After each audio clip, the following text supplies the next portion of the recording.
It's summertime and it's hot. It's hot everywhere. Athletes spend a lot of time in the sun during practices and competitions. Today I want to talk to you about how you can protect your skin if you are in the sun all day long and if you are a competitive athlete. If that sounds good to you, continue watching. Well, welcome back to my channel. My name is Dr. duPont. I'm a board-certified gynecologic oncologist and I'm passionate about educating women to lead healthier and longer lives, and I believe that begins with great health. If you're new here, welcome. And if you have not subscribed, please click the link below to be able to get great videos when they are downloaded every week. Well, today we're going to talk about sun health for athletes. In terms of skin cancer is the most common cancer in the United States. 1 in 5 Americans by the age of 70 will develop skin cancer. And we do know that 25% of all sun damage occurs in childhood. So today I'm going to talk about how to protect your skin as an athlete, because most athletes are young and school-age children. So we want to make sure that you protect your skin now so that as you get older, you will have a reduced risk of skin cancer. We do know that participation in outdoor sports puts athletes at a greater risk for skin cancer, much more than the general population. But we do know that exercise is helpful. It's helpful to maintain your weight, reduces stress, helps with emotional health. And so it's very important and a very vital part of our lives. I loved athletics when I was growing up because I think it teaches you how to work in a team. It teaches you great life lessons. And so we want to make athletics safe. And so today we're going to talk about skin health. So when I was in high school, I ran track. And so most of our track meets, are all-day events. And I had one sunburn. So my whole life I've only had one sunburn. But I noticed it because the next day my nose started peeling. I did not have sunscreen. I think back then we didn't know much about sun health, and we didn't know about sunscreen, and minorities don't always wear sunscreen because we figure, oh, well, we're not going to get a suntan or a burn, so we don't need to wear sunscreen. That is not true. Everyone needs to wear sunscreen. So what is a sunburn? So a sunburn is actually just damage on the skin from the UV radiation. So when we look at visible light, sunlight has UVA and UVB rays. So we think of UVA as an aging. So those rays will cause premature aging. They usually go deeper into the skin. The UVB rays that come from the sun usually will affect the surface, and the UVB is really what causes sunburn. So think of B for burns, A for aging. When you're exposed to the excessive visible light, it can damage your skin, and so that inflammatory reaction that your skin makes to the damage is what causes kind of that red flesh look to your skin, and that's usually thought of as a sunburn. And the way your body heals that is by healing. Your immune cells will heal that top layer, and usually when you start having peeling, that's your body trying to heal that irritation or inflammation on your skin. And just keep in mind, if you've had more than 5 sunburns in your life, you are at a higher risk for sun damage later in life, and also cancer later in life.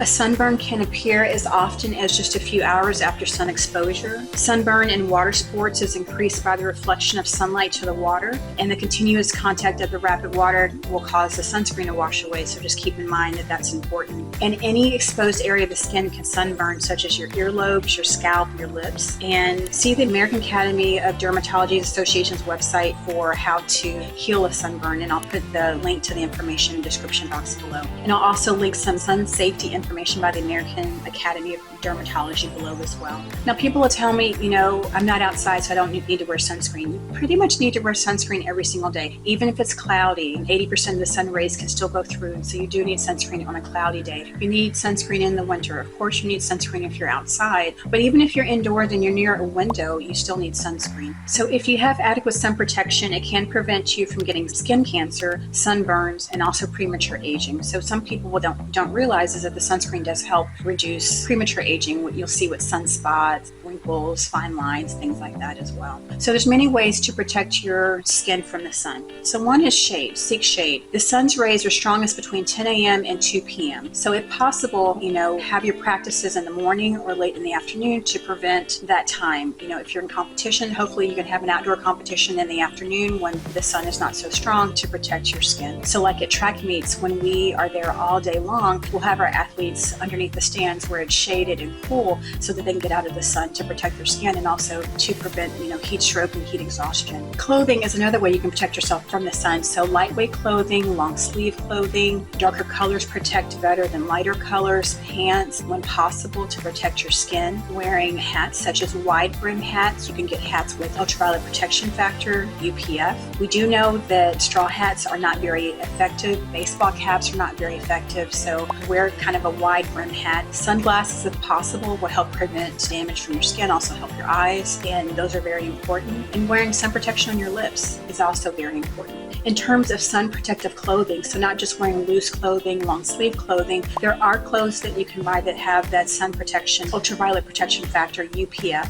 and that will allow some of the clothes that you wear to protect you even more than just the lightweight loose clothing. So what clothing that have the UPF factor is, it describes how much protection a piece of cloth offers from UVA and UVB rays. So UPF 50 plus is the maximum rating. So 2% the sun's rays can penetrate the fabric. So a UPF of 50 means that only 2% gets through, so it blocks 98%, which is amazing. So definitely wear clothes if possible that have that UPF rating, because it will protect your skin, especially if you're going to be out during those high peak times, 10 a.m. to 2 p.m. And UPF clothing is usually more expensive. I remember I had a shirt that got from Coolibar. I used to wear when I would go running because, when I'm outside, I usually try to wear long sleeve, not only to protect against, mosquito bites, but also to prevent sun damage to my skin. And so Coolibar does have a lot of different clothes that you can purchase that will have this UPF factor. If you buy clothes with that, make sure to take care of them because they usually are more expensive. You want to wash them on cold water, not hot, and you want to make sure you don't wring them out to not damage the fabric. And then also you want to make sure that you don't bleach the clothes. So they last longer if you take proper care of them. And the more high quality UPF clothing you purchase, the longer it'll last and maintain that UPF rating. Other things that are important and touches in terms of protecting your head is wearing a UPF hat or wide brim hats. And again, Coolibar has some that you can purchase and they're great. I have a few at home. Avoid straw hats and again, avoid baseball caps. They just don't provide enough protection. And then again, wear UV sunglasses that protect your eyes. In terms of sunscreen, so we've talked about shade, we've talked about clothing, now we're going to talk about sunscreen. Sunscreen is very important and you want to use sunscreen that's broad spectrum and you want to put it on any exposed skin. So your arms, your neck, your face, your ears. If your hair is thinning, you want to put it on your scalp. And so what SPF is sun protection factor. You want an SPF of at least 30. Higher is definitely better. And SPF indicates how much longer it'll take your skin to get sunburned after applying sunscreen. And it's related to amount of sun exposure, not the time of exposure. Other factors that are important in terms of skin exposure is your skin type. Are you fair skinned, or you have red hair or blue eyes, or are you darker skinned like me? How much sunscreen did you apply? And then did you reapply? So those are some of the factors that are important. Your skin type, how much sunscreen you applied, and if you reapplied it. Now, just so that you know, SPF 15 will block 93% of the sun's UVB rays, whereas SPF 30 blocks 97% of the sun's UVB rays. No sunscreen can block 100% of the rays. It takes 15 minutes to absorb, and you want to rub the sunscreen into clean, dry skin, and then let it sit for 15 minutes before you go outside to do your activity. And you also want to apply sunscreen to your feet if you're going to be wearing sandals or if you're going to be going barefoot. And remember to apply sunscreen to your neck, to your ears, to your neck and to your ears, legs and your back, and again your scalp, and then to wear lip balm. And keep in mind that UVA rays can pass through glass, whereas UVB rays do not. So, if you're driving or if you're indoors near a window, just keep in mind that the UVA rays can go through glass. You do want a sunscreen that's water resistant. So when you're looking at the label, it'll say water resistant,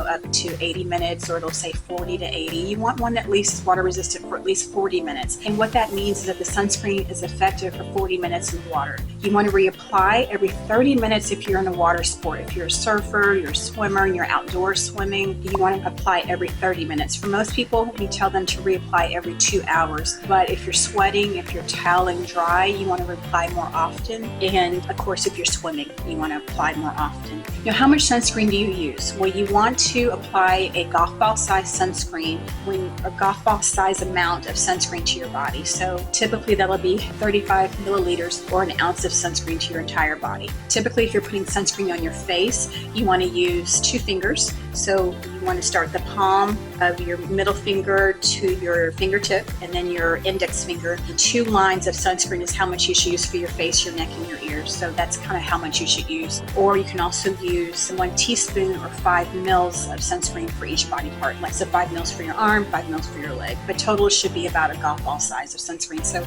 it's actually a lot. So make sure you're applying enough, because that's one of the reasons that this SPF may not be as effective, is that you're not applying enough or you're not reapplying it very often. Now, in terms of sunscreens, there are many different types of sunscreens. There's mineral sunscreens, there is chemical sunscreens, and there's hybrids. So when we think of chemical sunscreens, that just means that the sunscreen will absorb through your skin and block the rays that way, whereas the physical or mineral sunscreen will block the rays at the level of the skin, so it's more of a protective coating on your skin. And the sunscreens vary just by how they work. So again, chemical is more like a sponge, and the physical is more like a shield. Okay, and that's kind of one way to think of it. I typically wear chemical sunscreens because I've learned over the years that the physical sunscreens will leave kind of a white cast or a chalky appearance to my skin, so I'll wear more chemical sunscreens. People that like the physical sunscreens or people that are fair skinned or have sensitive skin may do better with the physical sunscreen. So it's definitely personal choice. It doesn't matter what sunscreen you wear as long as you wear some sunscreen.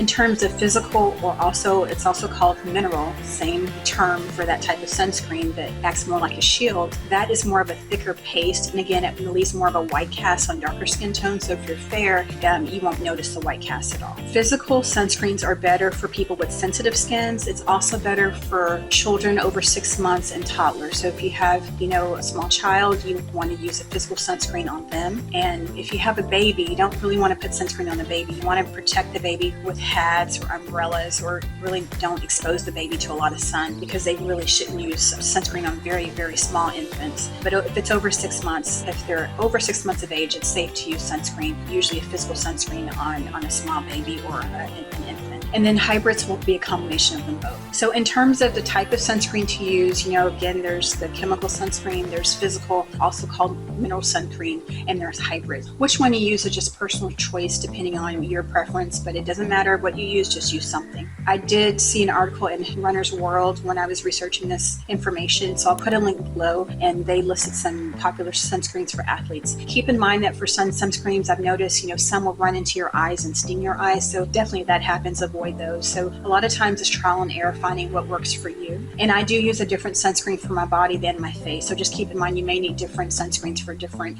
activities. There's some that are more that you may use for water sports, as opposed to some, if you're a runner, you may use a different type of sunscreen. So just keep in mind there's many different sunscreens. Just find one that you like and stick with that one. Sunscreens come in creams, gels, sticks, sprays, so there's lots of different ways we apply it, and find what works for you and stick with that. There also are tinted sunscreens. They also protect from visible light. Some people wear that kind of as makeup because it may provide some coverage, but again, it is good to use, and if that's something that you like, then definitely use that as well. Just make sure you're putting enough. So some of the things that I want you to know about sunscreen is that if you need to use an insect repellent, don't use a sunscreen that's combined with an insect repellent. The American Academy of Dermatology does not recommend that. What you want to do is use 2 separate products. Use your sunscreen, let that dry down, and then if you need to use an insect repellent because you're going hiking or you're in the forest, then use a second product and then apply it second. The other thing I want you to know is that I've had patients over the years say, oh, I wear SPF in my makeup.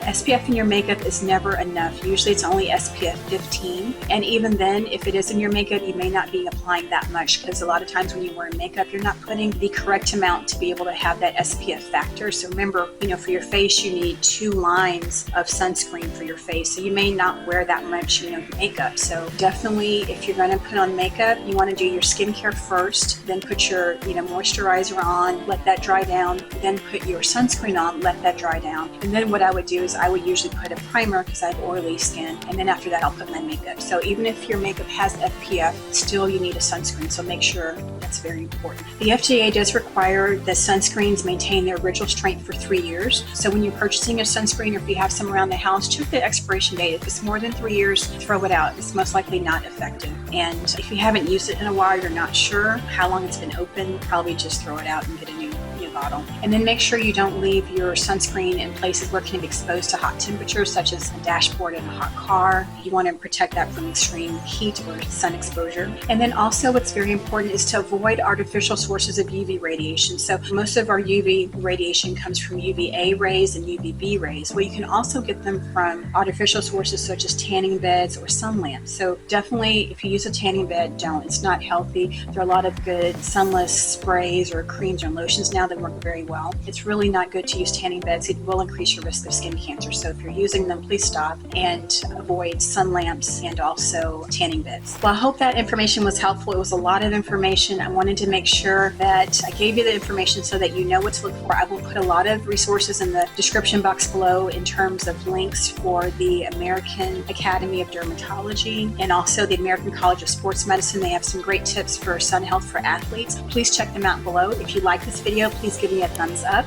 And thank you for watching to the very, very end.